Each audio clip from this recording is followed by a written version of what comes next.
Hi guys! Magandang gabi po sa inyong lahat. At ngayon po, nandito tayo sa MB Tutorial. At ang pag-usapan po natin ngayon is ang part 2 ng paggawa ng book cover. So, hindi lang to sa book cover natin pwedeng gawin. Pwede rin po natin tong gawin sa mga documents. Pero, in-specific natin yung book cover as of now para magawa natin yung templates ng book cover. So, magagamit nyo to kapag gusto nyo gumawa ng mga digital products, gusto nyo gumawa ng mga ebooks na pwede nyo pong ibenta through online. So, meron po tayo niyan, pero as of now, tuturuan ko muna kayo kung paano gumawa ng book cover from scratch. For example, guys, nasa home ka. Yan, home tone ng Canva. So, pupunta ka lang sa Create a Design dito sa may gilid. And hanapin mo lang yung book cover. E-book cover, yan, pwede yung e-book cover or book cover, pareho lang po ang size niyan. So, A4 size po ito.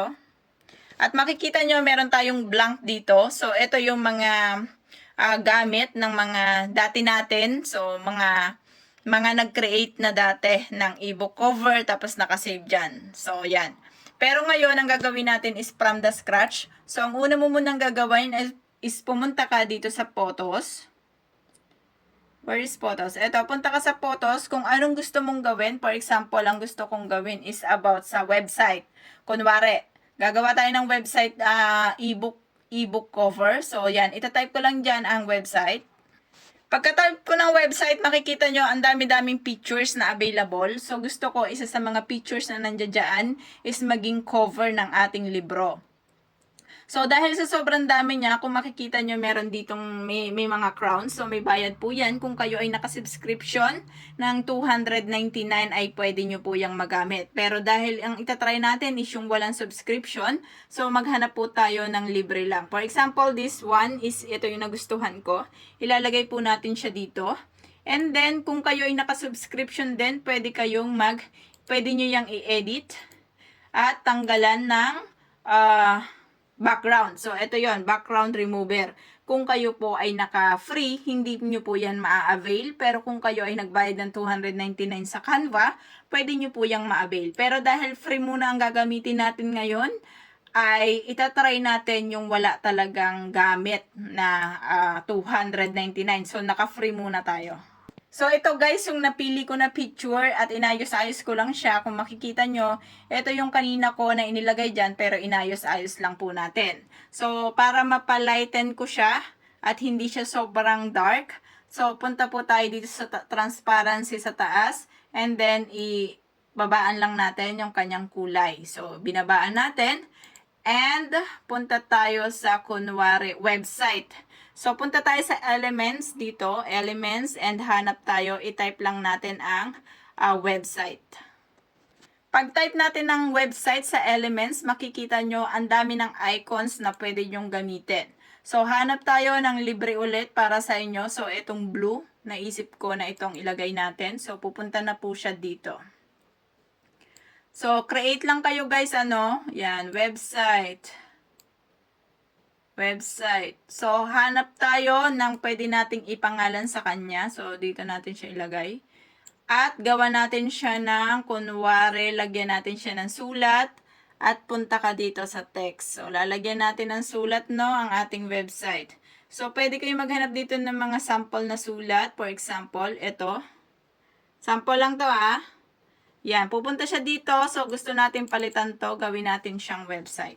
So, dahil ito ang napili natin, ito po yung naging kinalabasan niya. So, kulay orange siya. Pero, sakto lang to kasi orange po ang theme ng ating MB tutorial. So, website. Tapos, baguhin lang natin to. Gawin natin siyang ibang kulay. I-double click nyo lang siya through your mouse. And then, punta po kayo dito sa taas. I-click nyo lang. Hanap kayo ng kulay na gusto nyong i-partner para dun sa website nyo.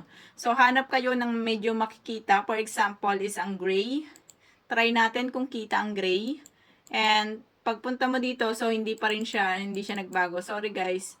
Baguhin natin, punta ka dito, and then dito. Kunwari yung black natin. So, oh my gosh, wait lang. So, ito guys, binago na natin. Ginawa natin siyang kulay black. So, para mabago nyo lang yun, click nyo lang yung text color, and then i-double click nyo lang yung kulay na gusto nyo para magbago. Ayan, nandito na po tayo. At ngayon, ito, itaas muna natin siya gamit yung mouse nyo. Then, ito, ibaba natin. Yung tingin nyo presentable para sa inyong paningin. So, yun po yung gawin natin. So, kayo na balang mag-design guys. Binibigyan ko lang kayo ng mga basic tutorial kung paano gumawa ng ganitong cover. So, basic tutorial, hanap lang kayo ng magandang anggulo. And then, ito, for example, gusto mo siyang ilagay dito. So, it's up to you. Gusto mong i-highlighten din ang kulay kasi masyado siyang blue na blue. Punta ka lang po sa taas, transparency. And then, babaan mo rin. So, make sure pag nag-transparency kayo, i-click nyo muna yung pictures na gusto nyong i-transparency. So, may mga pictures din tayo dito, guys. Kung makikita nyo sa taas, mayroong mga edit, background remover. Ito, magagamit nyo to kapag kayo naka-subscription ng $299. So, ito, guys, pwede yan yung mga pag-border. Gusto nyo lagyan ng border ang inyong ginawa. So, yan. Pwede nyo pong gamitin yan. Kung eto, try natin to guys ha, no? Ito yung may background. So, lagyan natin siya, no? Lalagyan natin siya kunwari ng background. So, para magkaroon siya ng background, ipipit mo lang yan. And then, punta ka dito sa taas. Yan. And punta ka sa border weight. Yan. So, you see guys, nakikita nyo yung gilid niya. Nagkakaroon siya ng border. Yan. Gusto nyong may border, pwede nyong gamitin yan. And then, ito naman is kapag gusto nyong i-round yung corner niya. So, yan. Nagbabago po yung corner niya. Pero, hindi natin siya babaguhin. Kaya, ganyan lang siya.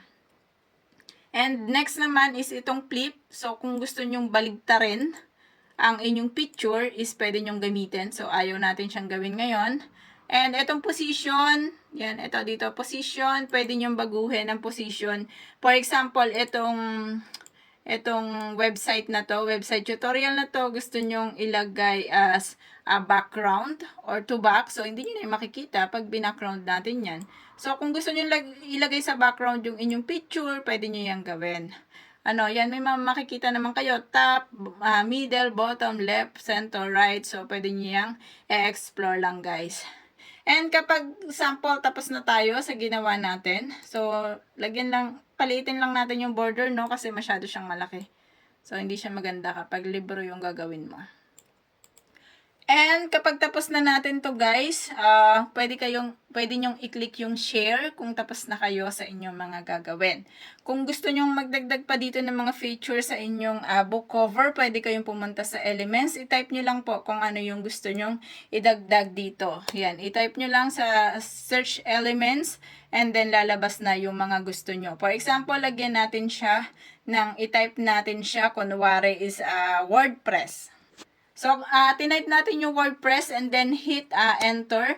So, lalabas po yung mga elements na meron ang WordPress. So, pwede rin kayong mamili dito ng mga photos, graphics, or videos ng about sa WordPress. So, it's up to you kung paano nyo i-design ang inyong gawa. So, yan. Makikita nyo naman ang dami-dami ng pwede nyong gamitin.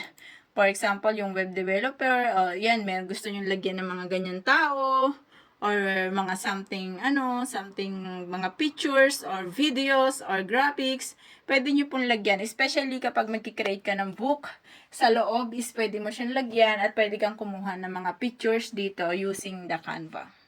Kung text naman guys, pwede kayo dito, mag-i-click nyo lang yung text. So, explore na lang kayo. Meron dyan yung parang heading and subheading and yung little na body text lang. So, kung meron din naman kayong magustuhan dito sa mga pagpipilian, pwede rin. Yan. And then, pwede rin kayong mag-upload galing sa mga pictures na meron kayo sa inyong laptop. So, punta lang kayo sa uploads and then pagka-click nyo dito sa uploads na to, lalabas tong upload files and then click upload files. Then pupunta na po kayo sa inyong files. Yan, ganyan lang guys, napakadali lang. So yan lang muna so far. Yan, maraming salamat po and sana may natutunan kayo. Thank you guys and from MB Tutorials po.